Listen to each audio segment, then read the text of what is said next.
Vamos passar agora para a palestra seguinte, que vai ser gerenciada, apresentada pela Rosana Lopes. E, Rosana, você que apresenta aí o nosso próximo palestrante. Ok, muchas gracias, Mauro. Muy buenas tardes con todos. Desde Lima, Perú, les mandamos un fuerte abrazo a todos. Y a su vez queremos agradecer a Eduardo González, si por favor va colocando sus vistas, si fuera tan amable, mientras lo voy presentando. Eduardo González se formó en la Pontificia Universidad Católica de Valparaíso y fue titular ahí durante más de 45 años, hasta el 2014, que pasó al retiro. Se ha especializado en dinámica poblacional, ha formado recurso humano que hoy en día trabaja en esa área en su país. Asimismo, se ha dedicado por muchos años a fomentar el conocimiento de apoyo a investigadores a nivel latinoamericano, por mencionar en el mismo Chile, Perú, Colombia y otros países. Todo esto lo ha llevado a que él, aún jubilado, sigue escribiendo muchos artículos de su autoría y coautoría, muchísimos artículos con más de 1.300 citaciones. Ha viajado por muchos países de Latinoamérica dedicándose a mostrar sus trabajos y el dictado de cursos de formación para nuevos investigadores. Él recibe muchos reconocimientos y uno último que ha recibido es justamente el de la Sociedad Latinoamericana de Biomatemáticas, o la BIMA, que nos aúna a todos los que practicamos y los que trabajamos en biomatemática, de la que él fue cofundador hace muchísimos años. En esta tarde, Eduardo, si puedes ir poniendo tus vistas, por favor. Eduardo, ¿me escuchas? Pon tu micro, por favor, Eduardo.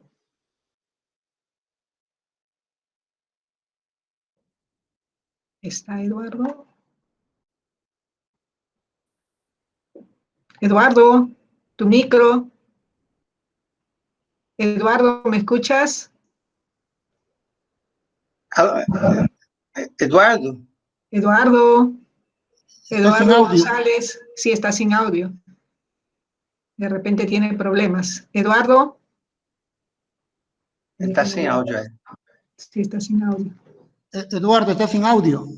Clica. Ahora sí. Okay. Sí, ahora sí, se te escucha ya. Muy bien. Ok, pon tus vistas, por favor, Eduardo. Como venía diciendo, entonces, Eduardo es para todos nosotros los que cultivamos la biomatemática, un ícono aquí en Latinoamérica, al cual muchos le merecemos mucho de lo que conocemos.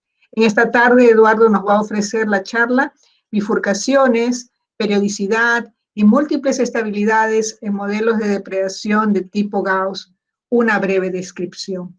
Eduardo, sí. Pon tus vistas, por favor, si fueras tan amable. ¿Se ven o no? Todavía. En presentar ahora, coloca ahí abajo en la mano derecha, parte baja, presentar ahora tu pantalla, y luego pasas a tus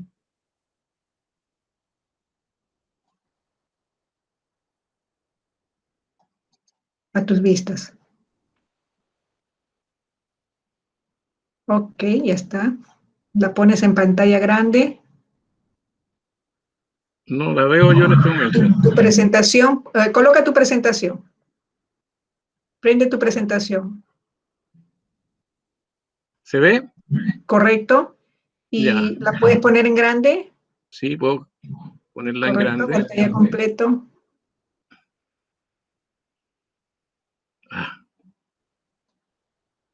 Ahí.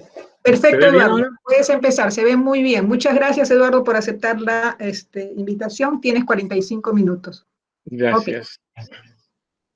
Bueno, en primer lugar, mi sincero agradecimiento a los organizadores del seminario de PEA Matemática Aplicada y a la profesora doctora Leporrey por la invitación y por la presentación que hizo recién de mi persona. Agradezco las palabras que ha hecho un resumen de mi corta vida.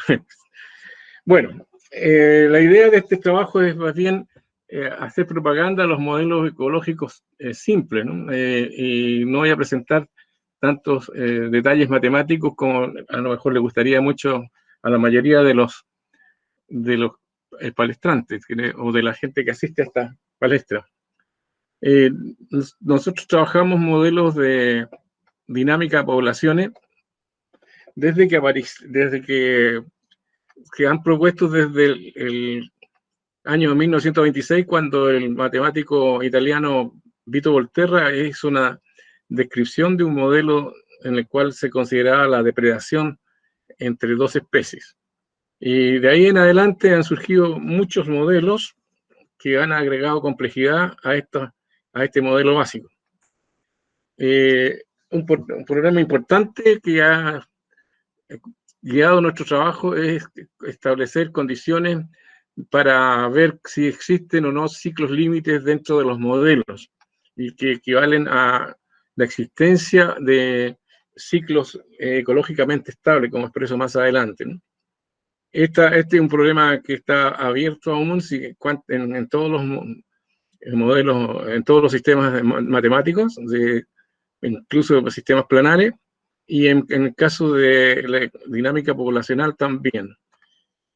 Entonces, tal como decía anteriormente, está orientado el trabajo por una propuesta hecha en un artículo de Courtney Coleman, en el cual solicita encontrar o propone encontrar un modelo que sea propuesto en la literatura ecológica en lo posible, que posea al menos 2 ciclos ecológicamente estables, entendiendo esto como un ciclo límite equivalente en matemática a un ciclo límite estable.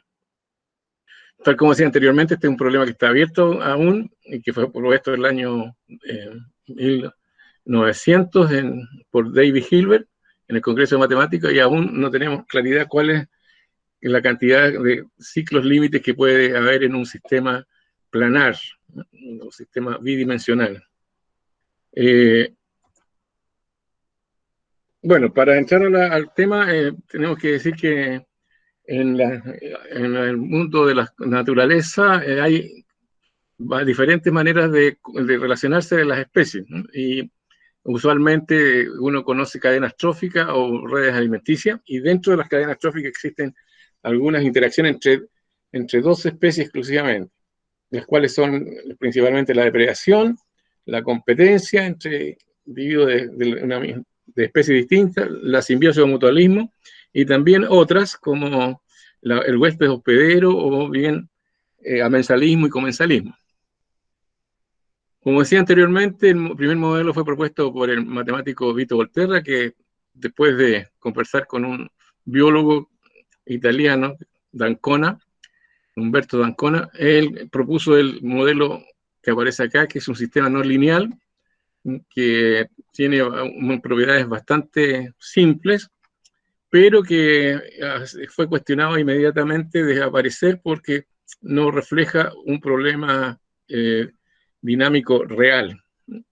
Este modelo entonces tiene las siguientes propiedades: que hay una región de invarianza, que los únicos puntos de equilibrio son el origen y el punto de equilibrio positivo, que el punto 0,0 es un punto de silla hiperbólico, y el problema fundamental, el cuestionamiento fundamental es que el único punto que hay al interior del primer cuadrante es un centro, que es neutralmente estable. Un centro, entonces, como todos ustedes deben saber, es un punto donde alrededor de él hay infinitos ciclos concéntricos.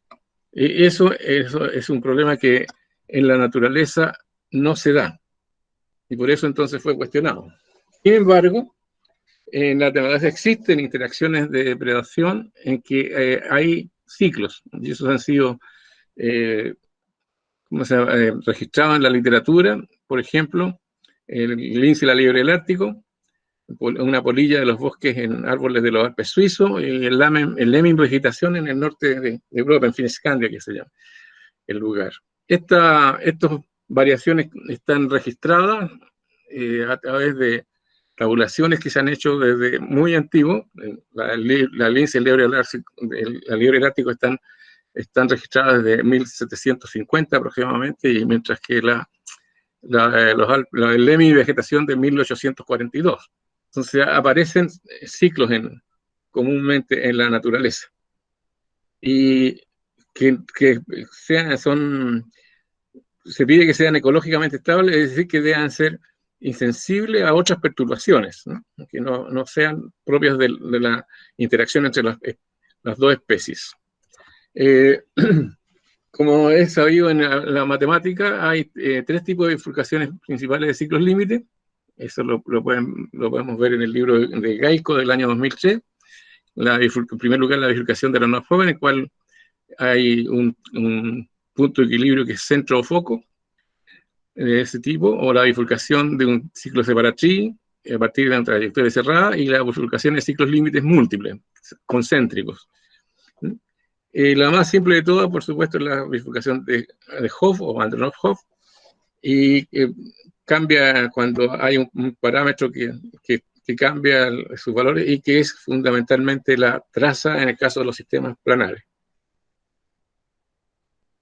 Gráficamente en Geico muestran los tres tipos de bifurcaciones. En el primer tenemos una bifurcación de Hopf o Andronov-Hopf.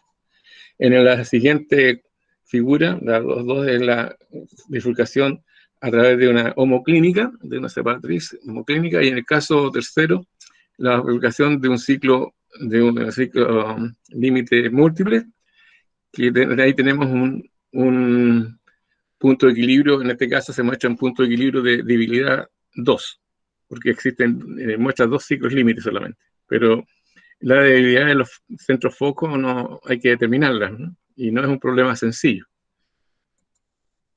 Bueno, en general los modelos de predación se pueden expresar como un sistema bidimensional de ecuaciones diferenciales ordinarias de dos funciones f y g, que dependen de las variables x y y, que denotan los tamaños poblacionales de dos especies distintas.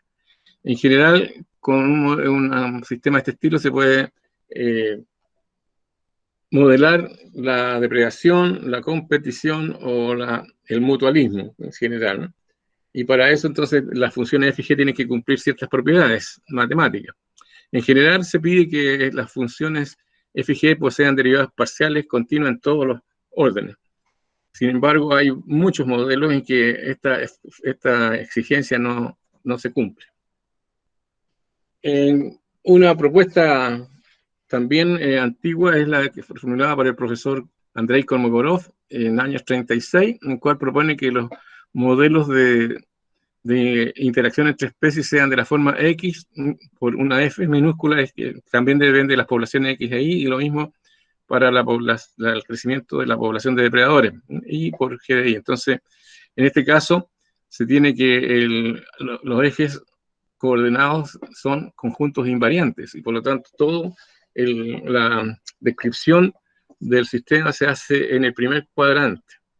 Y por lo tanto, entonces, lo importante es que a todo no tiene sentido, por ejemplo, ecológico o biológico, estudiar lo que pasa con valores negativos de las variables X e Y.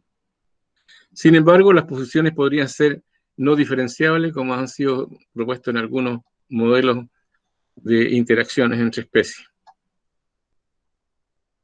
En general, el biólogo ruso propone un sistema escrito de esta manera que está acá, en el cual se tienen 4 funciones importantes: la función g de x, la función h de x, la función psi de x y la función phi de y. Esto también en el año 36 lo propone en un libro que se llama La lucha por la existencia. Estos modelos, que el de Kolmogorov y de Gauss, son modelos que tratan de responder a los cuestionamientos que se le hizo al modelo de Lotka-Volterra, en que todas las soluciones eran órbitas cerradas. Eso no es entonces muy realista, y por lo tanto, en este caso, entonces, se proponen sistemas de este estilo. La función G representa el crecimiento, la tasa de crecimiento per cápita de la primera especie. H es la tasa de consumo de la segunda especie sobre la primera, y uy, me volví atrás.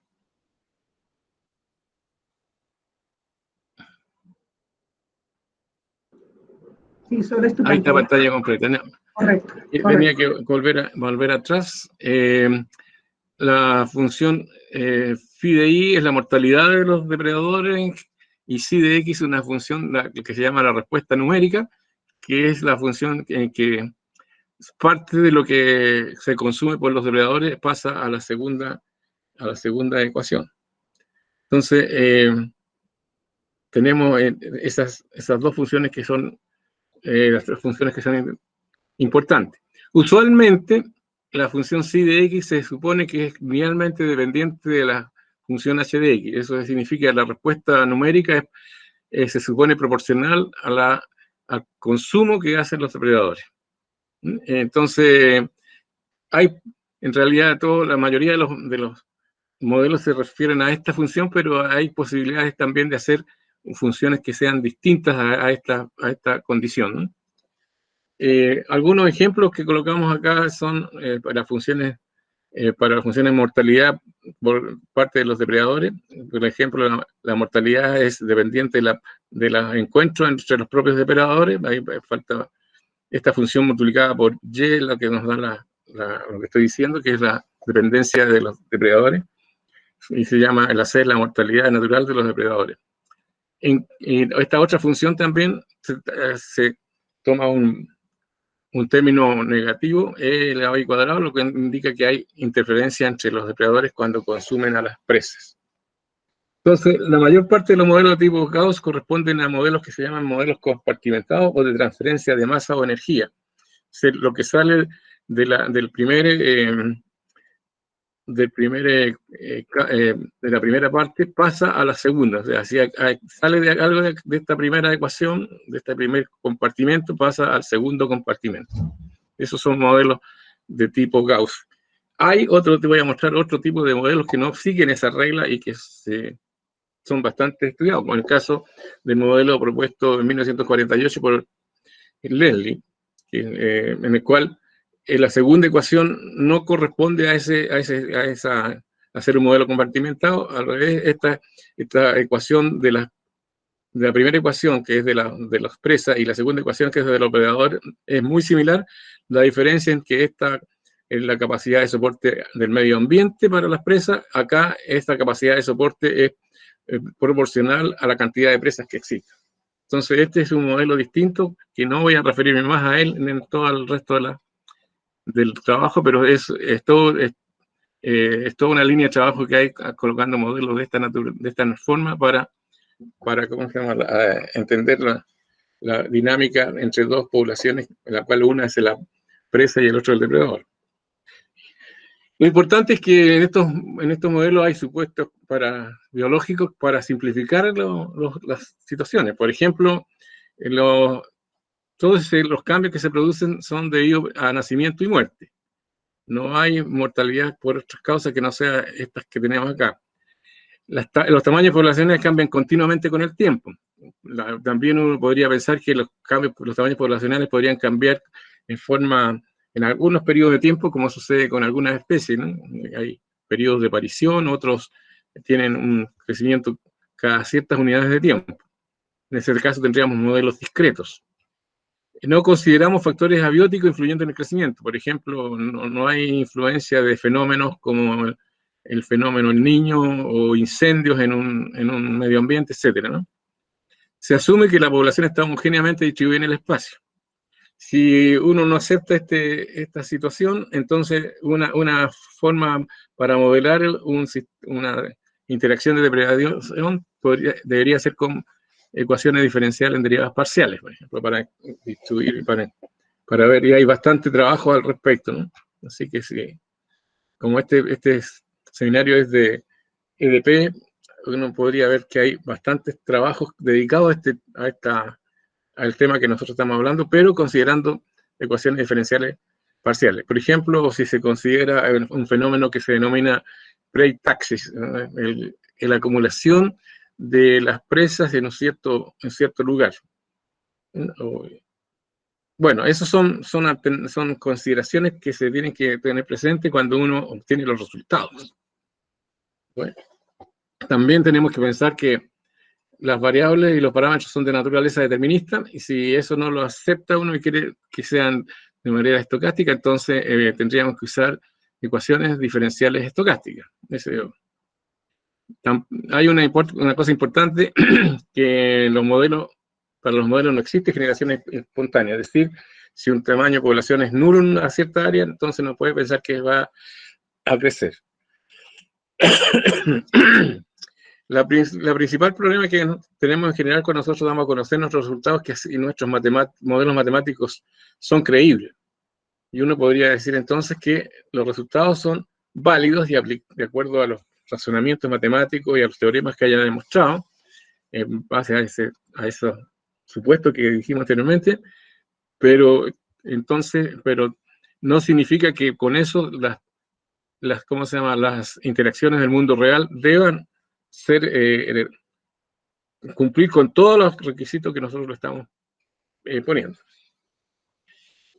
Nosotros nombramos 3 elementos básicos en el caso de los modelos generales de Gauss, y dijimos que uno era ¿cómo se llama? La tasa de crecimiento de la población de presa, dijimos la respuesta funcional y dijimos la respuesta numérica. En el caso de los crecimientos poblacionales, uno puede pensar en diferentes maneras de expresar eso. El modelo malthusiano es el más simple de todo, fue propuesto por en el año 1789, Robert Malthus, en un trabajo que él hizo para difundir la religión entre sus fieles, pero no tenía intención de proponer este modelo matemático simple. Sin embargo, es un modelo que uno puede usar para colocar cómo es el crecimiento de ciertas poblaciones. Por ejemplo, las levaduras. El modelo más usual es el modelo logístico, como mostré anteriormente en otra transparencia, y en este caso hay 2 parámetros que son importantes, que son el R, que es la tasa de crecimiento intrínseca, y K, la capacidad de soporte del medio ambiente. Si X es mayor que K, entonces este número sería negativo, y por lo tanto significaría que la velocidad de crecimiento de la población es negativa. Eso no sucede, ¿no? Y lo mismo, por lo tanto, siempre se asume que el X es menor que K. Ese es el máximo valor que puede asumir la variable X. Si no, entonces la población iría a la extinción en ese medio ambiente.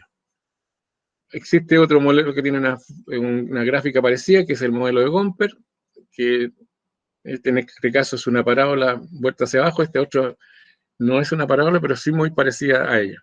Y existen otros modelos que han sido propuestos en la literatura bioeconómica, como el modelo de Pella y Tomlinson, en el cual el cociente X sobre K está elevado a un cierto exponente M mayor que M-1, con M mayor que 1. Son modelos que pueden ser empleados para ¿cómo se llama? Los modelos que se quieren proponer.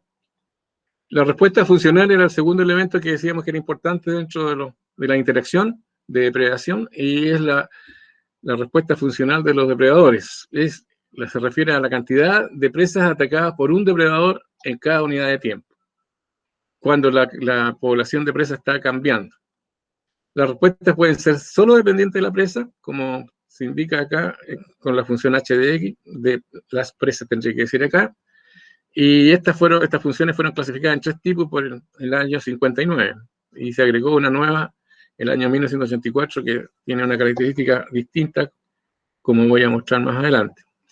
Los gráficos de las respuestas funcionales entre la tamaño poblacional de una especie comparado con la función h sería, si es lineal, sería una ecuación de la forma QX, una respuesta funcional que se llama Holling tipo 2 en homenaje al biólogo que la clasificó, en la cual alguna forma matemática sería QX sobre X más A, que sería una hipérbola, una función hiperbólica, o esta que es exponencial, como también una función racional, pero con un exponente alfa menor que 1. Todas estas funciones tienen una gráfica parecida a esta. Después voy a colocar algún problema que puede surgir de ver estas diferentes formas de escribir las respuestas funcionales de Holling. La Holling tipo 3 es una sigmoide o S chapeada, que se llama. La ecuación más simple también es una función de este estilo, pero puede ser similar a esa para cualquier exponente n mayor que 2, tendría que decir aquí, ¿no? Qxn, por dividido xn más a. Todas tienen esta forma sigmoide. Una interesante, por ejemplo, si n es muy grande, esta función es muy plana en esta parte y crece rápidamente para después ir asintóticamente al valor q. En este caso, hay algunos que están tratando de trabajar funciones de estas de Heaviside, que es salto por unitario, digamos, y se puede ir con un n bastante grande. Y ahí la transforma en una función continua. Las respuestas funcionales Holding tipo 4 son no monotónicas y los casos más simples sería esta función que aparece acá, a la siguiente, que también se usa en bioprocesos, se denomina monodes Haldane, y en general una función de la forma x elevado a m dividido x elevado a n más a, donde m es menor que n y n puede ser igual a, el m puede ser igual a 1 también, ¿no? Entonces, todo este tipo de ecuaciones de funciones se pueden colocar en los sistemas de predación. Existen otras funciones, como la propuesta en el año 63 por Michael Rosenberg, que produce de la función qx elevado a alfa con alfa menor que 1. Esta función es no diferenciable, por lo tanto, si uno la coloca dentro del sistema, ya va a tener problemas, entonces, problemas con existencia y unicidad de soluciones, por ejemplo. También ¿cómo se llama? Clasificación que hizo Holding fue de funciones que eran ¿cómo se llama? Crecientes, pero asintóticas. Y en el caso lineal, para que sea de ese estilo, tiene que ser una forma definida por trazos. Si uno coloca una ecuación, una función de este estilo, el sistema de ecuaciones diferenciales se complica bastante, ¿no? A pesar de que hay una parte lineal y otra parte constante, por la no seccionalmente continua por trazo la función, pero no es totalmente continua la función. Los más conocidos y empleados son las funciones lineal, la Holding tipo 2 y también las funciones de Holding tipo 3.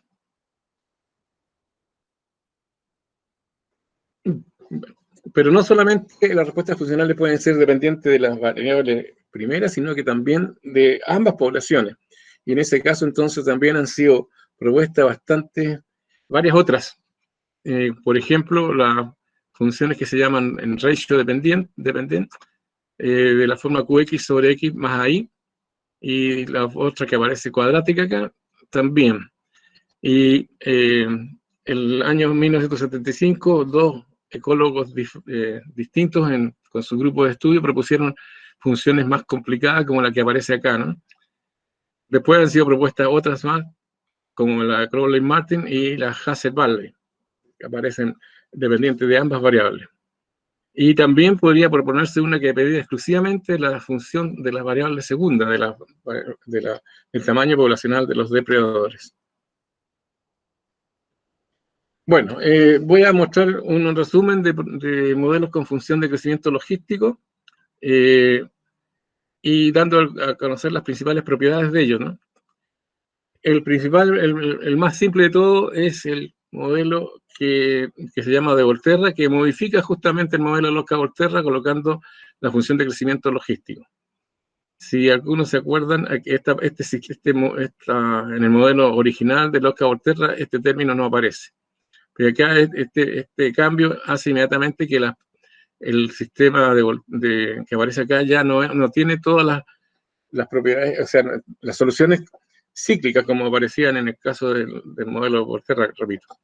Acá entonces tenemos un modelo en que ¿cómo se llama? Los parámetros tienen los significados que ya he dicho anteriormente, y las propiedades son las siguientes, que hay 3 puntos de equilibrio, 0, 0, K0, que existen para todo valor de parámetro, y este punto que puede existir solamente en el caso que se cumpla que este número que aparece aquí es menor que 1. En ese caso, si es menor que 1, se cumple esta propiedad, eso entonces quiere decir que está en el primer cuadrante. Si es igual a 0 esto, entonces quiere decir que el K0 y este punto que estamos llamando X sub E y sub E son coincidentes.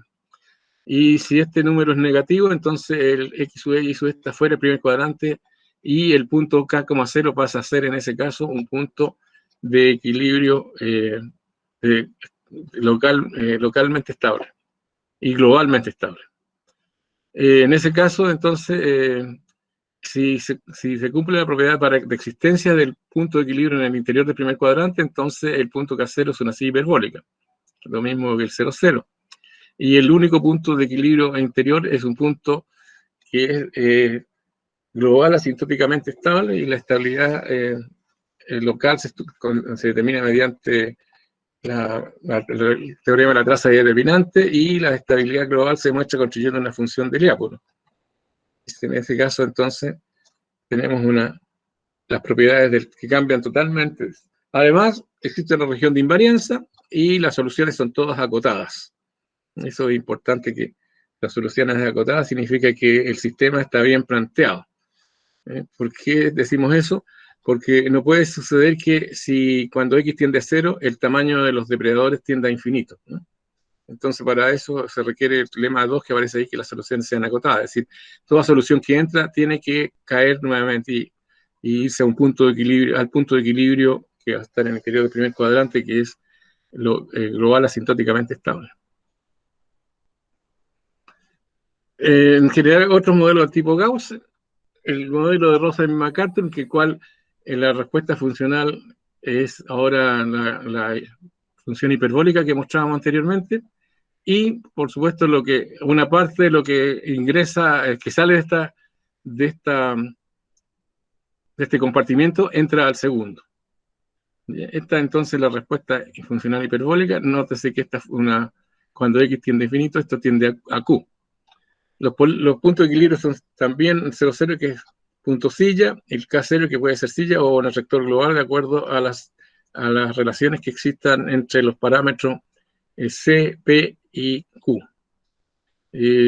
Para ver eso, tenemos un resumen en el cual, en base a los parámetros originales, vemos que el punto de equilibrio va a ser siempre el 0, 0 punto silla, el K0 siempre puede ser atractor global si se cumple esta condición de que el cociente AC dividido por P menos C es mayor que K, en ese caso es atractor global, y el punto de equilibrio entre X sub E y sub E está fuera del primer cuadrante. Tal condición que se cumple acá nos da punto silla, y el punto de interior del primer cuadrante pasa a ser atractor global. En caso que se den estas dos relaciones, entonces el punto es un repulsor y aparece un ciclo límite. El ciclo límite, entonces, se puede demostrar que es único. Nosotros, para estudiar y dar estas propiedades, lo hicimos construyendo un modelo que es topológicamente equivalente, y en este caso un sistema polinomial. Este sistema cumple todas las propiedades que hemos dicho, y podemos dibujar o obtener el diagrama de bifurcaciones. O sea, este diagrama de bifurcaciones, este es el comportamiento del sistema para todos los parámetros A, B y C que mostrábamos recién, pero que también se puede extender al modelo original de Rosen-McCartan, donde hay 4 regiones en el espacio de parámetros, ¿no? Cuando se tiene una respuesta funcional sigmoide, el sistema también tiene una serie de propiedades muy similares a la de Rosen-McCartan, no hay mucha diferencia. Y cuando tengo una respuesta funcional sigmoide generalizada, como la que se indica acá, se demostró la unicidad del ciclo Linde el año 97 para este modelo. Entonces, hay propiedades que se pueden generalizar, pero no es mucho. El modelo también con respuesta funcional no monotónica, en este caso la función no monotónica está aquí, y lo que pasa es del primer compartimento al segundo, entonces una proporción de eso ayuda al crecimiento de la población de depredadores. En el año 2001, los matemáticos chinos Chi-Hui Ruan y Dong-Mei Chao vieron hacer una descripción de estas propiedades, pero sin embargo le quedó algo pendiente, y nosotros unos años después mostramos que el sistema era topológicamente al que mostramos acá, al polinomial que mostramos acá, construyendo un diffeomorfismo, y vemos que este sistema puede tener 2 ciclos límite. Eso no lo habían dicho los chinos anteriormente. El interior del ciclo límite interior es inestable y el exterior es estable. Entonces irán ambos concéntricos. Y además existe un punto cúspide de codimensión 2. Eso significa que existen 2 condiciones en los espacios parámetros para que pueda existir ese punto cúspide. Y mostramos este diagrama de bifurcaciones, está hecho en base a curvas que están dadas en el espacio de parámetros, ¿no? Acá tenemos un parámetro auxiliar que es W, que está, y el W versus C, el parámetro C, tenemos todas estas curvas y rectas, y aquí nos están dando cómo es el comportamiento del sistema en toda esa parte.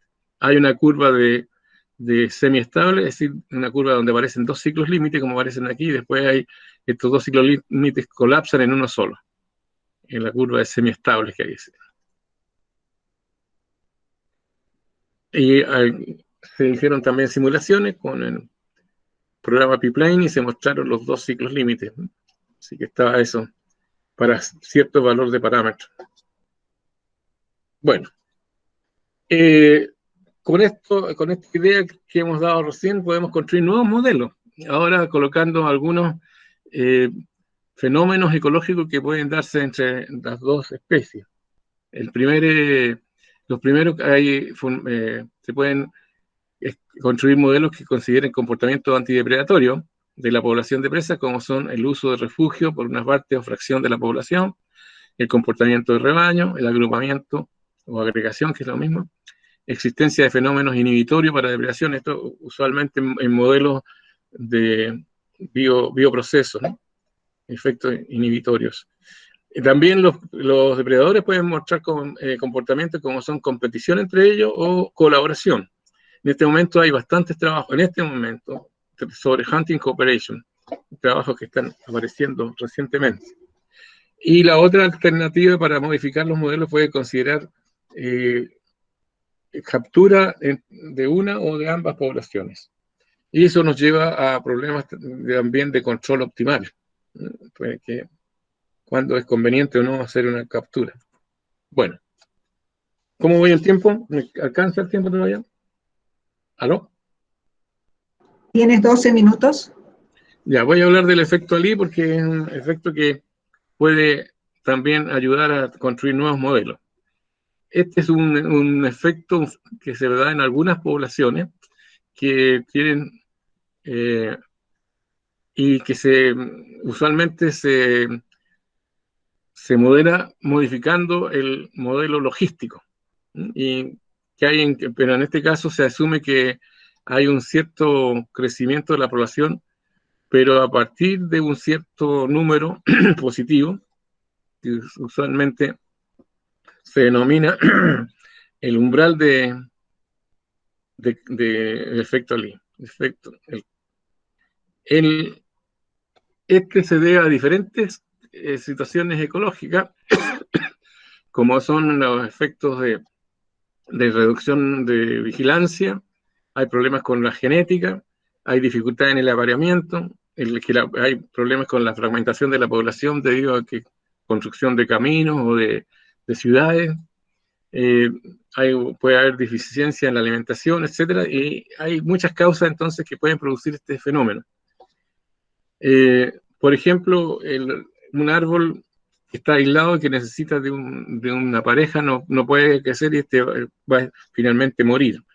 Lo mismo sucede con poblaciones que necesitan andar juntas, ¿no?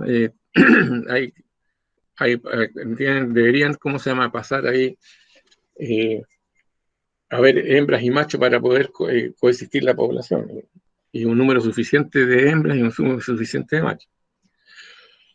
La forma más común de modelar este efecto es con esta ecuación, modificando la ecuación logística, ¿no? La ecuación logística que aparecía sin este término X menos M. En este caso, el M, entonces, para que se produzca efecto Lie, tiene que ser un número que sea mucho más pequeño que K y mayor que menos K. Y ¿cómo se llama? Decíamos que representa el mínimo de población viable. RK son los mismos significados anteriores, el potencial biótico de la población de presa, y K, la capacidad de carga.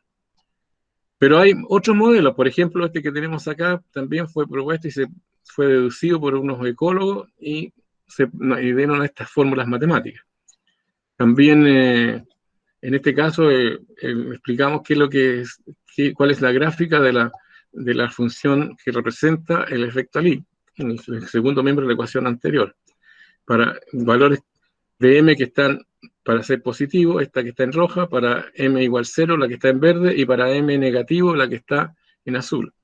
De acuerdo a la definición que dan los ecólogos, cada una de estas funciones que están acá representan un efecto Ali, porque tiene que ver más que con la función misma, con el cociente entre f de x y x, que es lo que se denomina entonces la tasa de crecimiento per cápita.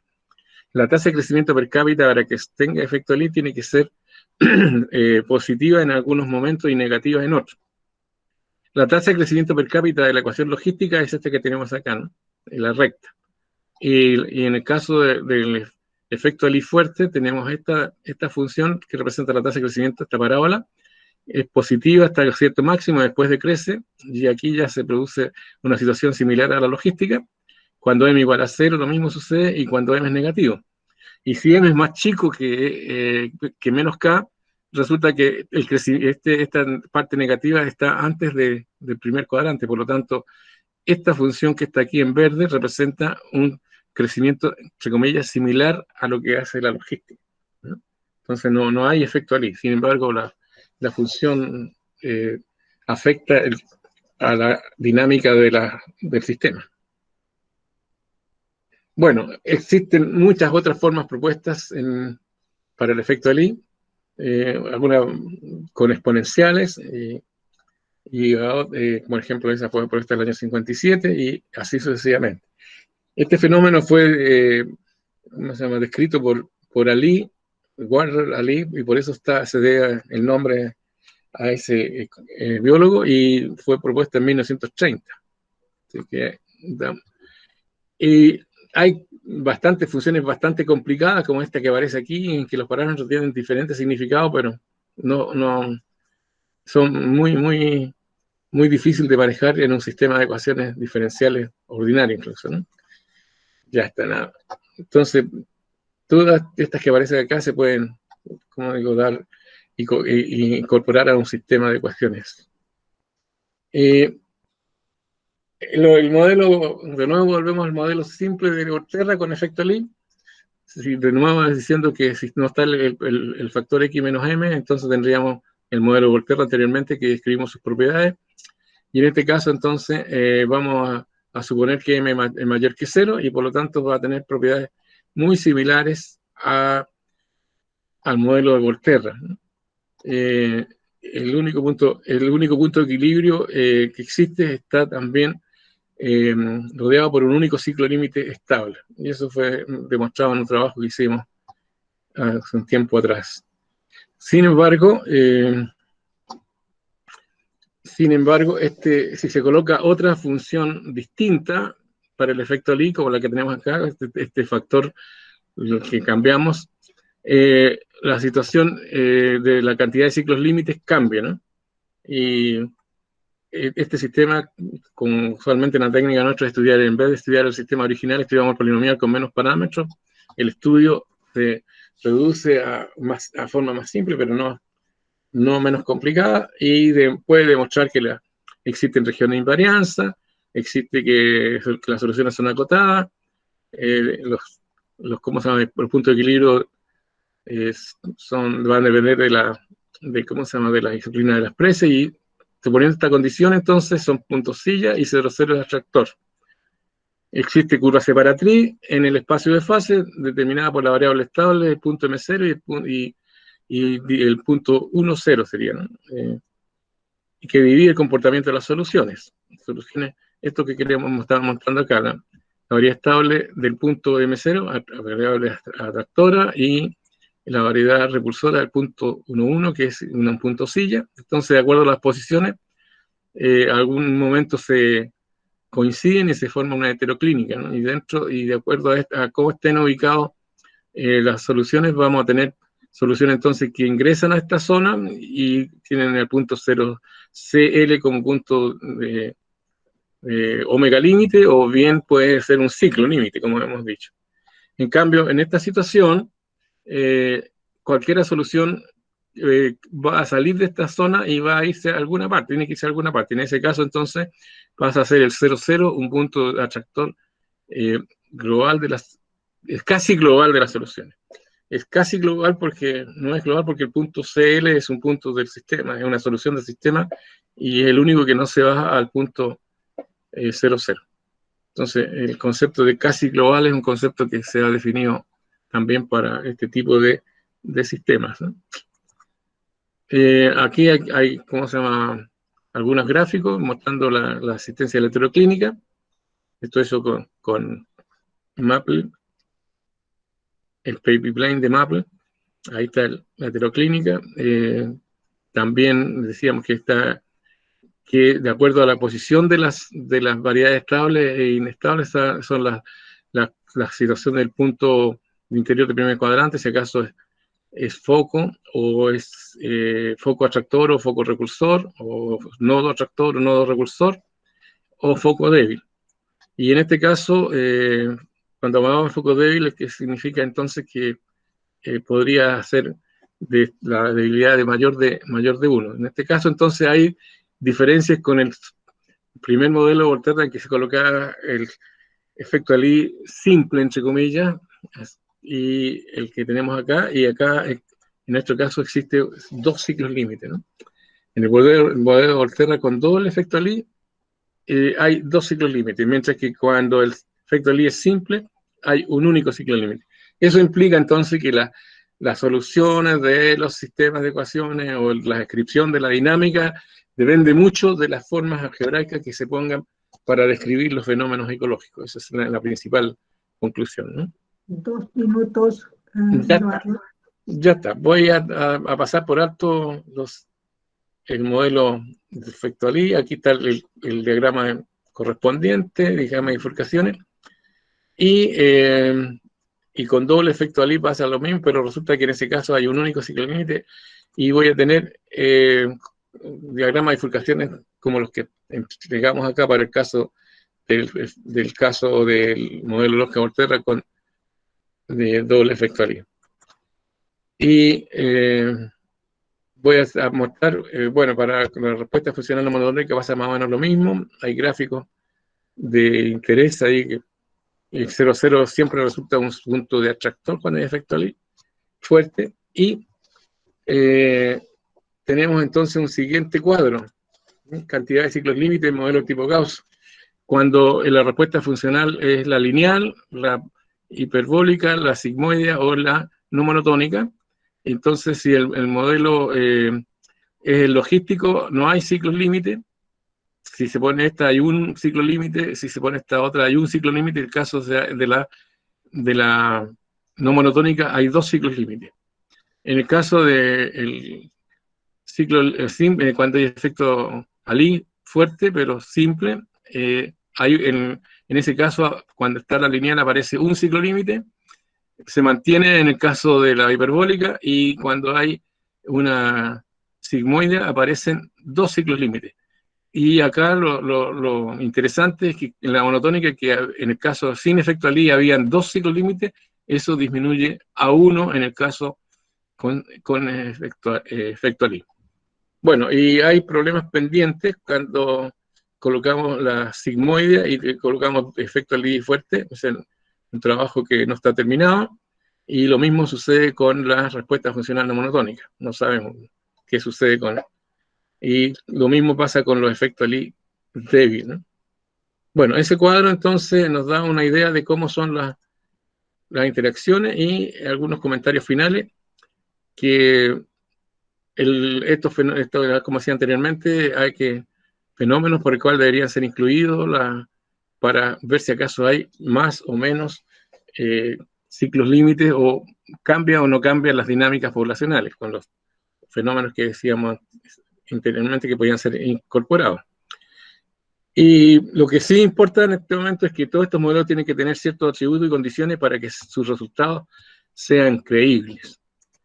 Hay una serie de preguntas que uno puede hacerse respecto a esto, si colocar o no efecto Lie doble, reemplazándola por otra función distinta a la colocada en el... Y hay una serie de tareas que nosotros podemos indicar. También modelos a estudiar, que colocando respuestas funcionales no monotónicas generalizadas, como esta que tenemos acá, efecto Lie simple o efecto Lie doble, con esas mismas funciones, etcétera, ¿no? Colocando respuestas funcionales generales o también colocando respuestas funcionales estas complicadas que dependen de dos poblaciones. Ahí está la cantidad de trabajos realizados y artículos que pueden ser consultados para este tema, ¿no? Las correspondientes referencias, y termino entonces mi presentación con toda esta lista Gracias por su atención. Muchas gracias, Eduardo. No sé si habrá alguna pregunta. Bueno, mientras tanto, Eduardo nos ha podido proporcionar todo un viaje a través de lo que es justamente lo que se hizo, lo que se está haciendo y lo que se está por hacer.